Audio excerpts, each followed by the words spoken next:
Hello everybody, welcome to SA Sociology Hub. My name is Thandeka and I am the host of SA Sociology Hub. I have a master's degree in sociology and I'm currently working as a UX researcher. So thank you so much for subscribing to the channel. We have over 100 subscribers and man, I am so thrilled to see so much support. Please don't forget to share, to comment, share your thoughts. I want to hear from you, so please share your thoughts. Share these videos with your friends, your family, your colleagues and your fellow students. So let's get this ball rolling. We'll be talking about macro versus micro sociology and how do sociologists dive into studying society, because we mentioned that sociology is a scientific study of the human society, the social groups and individuals and how these individuals interact with one another. So how would you even start studying society, right? So that's where macro and micro sociology comes in. So I hope you will enjoy this session. All right. Macro sociology focuses on social structures that are outside the individual and the consequences of social systems. And they look at how these affect large numbers of people. So for example, how the struggle between classes, social and gender inequality, the government, religion, family. They look at organizations, class, economy, culture, and society. And two of the theories that are dominant in macro sociology are the functionalist theory and the conflict theory. So the functionalist theory views society as this big organism. Yes, organism. Right? Big organism that has different parts, and these different parts play a different role. Right? So they also believe that when you study society, then you have to be objective. You have to be outside of the study group. Microsociology studies the individual. It looks at individual agency, that is your will, a person's will in society, how a person interacts with the other. It looks at how people communicate with each other. It looks at what are the attitudes that people have, their perceptions, and how they interpret certain things, right? So with micro sociology, the first theory that you can think of is the theory of intersectionism. Not intersectionality, intersectionism. And the prominent theorists are Erving Goffman and Herbert Mead. These two theorists argue that people make their own meanings in society so that they can, in order to react, they need to understand and make a meaning of something. And that includes a wedding. How do we view weddings in society, right? Someone can say, a wedding is not important to me, for example, or a traditional wedding versus a white wedding, or a small wedding versus a big wedding. Those things are interpreted by different people, and each person has their own view of that, or how important it is for them, right? So the second thing is that meaning arises out of social interaction. So as people interact with each other, they form meaning of certain things. And for example, the South African flag, how we view the flag and what we're taught about having a flag. So the third thing is that meaning is not fixed, so it's personal and it depends on circumstance. So for example, consciousness, how we symbolize certain things. Before, if you were, even today, if a lady goes to a funeral and they're wearing all white. That means something else. Or ideally, before, it would have meant something else if you went to a wedding and you're wearing all white. But now, into a funeral and you're wearing all white.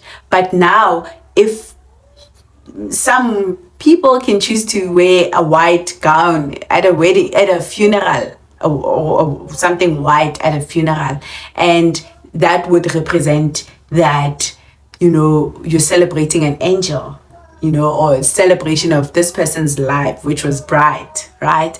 So it's different. And what approach does the micro sociologists follow in order to study society? They believe that you have to be inside that fish bowl, right? So you have to be all in, you have to interact with the fish. So an example would be studying gangsterism or family.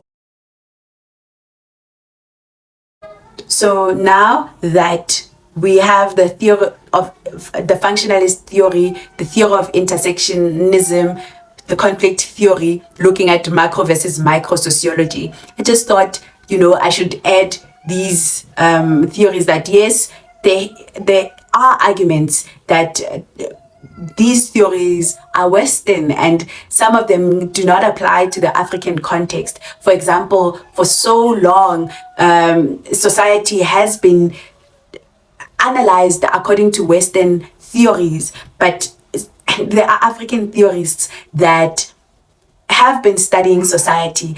Although most of the African work was through oral literature, we still have these theories ongoing. So it's a myth that only theories come from the West and that Africans have not been studying society or trying to see or have theories that govern their societies. For example, the theory of Ubuntu, it's an ongoing theory about the respect of umtu, a human, on the basis that they are human and not because of maybe their gender or where they come from or their culture. And we can see in the acknowledgement of how women have run households for many years, for example, and the respect that they have been given. For example, umakhulu, I'll link all the resources in the description box below. And for example, umakhulu, the respect that is given in umakhulu, and this just means umama omkhulu, so the use of language still speaks to how women have been acknowledged in society. And as we're studying society or trying to understand society, I think we need to integrate these theories. So we need to be able to analyze our society in a way that fits the African context. For example, studying people using community-based participatory research approaches, meaning people will interact, and as the researcher, you would have to form relationships, have fairness, because people have been taken advantage of in the past through the use of Western research approaches. So having respect for people's cultures, understanding that you're not just going to be there and form whatever comes to mind, but you need to understand the context and the culture and why people are doing certain things. So for example, there's another theory of Ukuru, looking at oppression and colonization in Africa and how that happens, so let's dive deeper out. Please look at Ongungi Wationgo, Kwame Nkrumah. These are some of the theorists that have been leading the talks around the social theories in Africa and how we can study or look at our culture, study our society in an African way. Please don't forget to look at Kenneth Kaunda and how he looks and his philosophy on Ubuntu. So basically, the theory of Ubuntu rejects inequality, it rejects patriarchy. So let's I'd really like that. I guess that's one of the reasons why there's SA Sociology Hub, so that we can look at sociology and study our society, understand it better, looking at everyone, everyone that plays a role in making us understand our society better, and not only focusing on society on only in one side. So I hope this makes sense.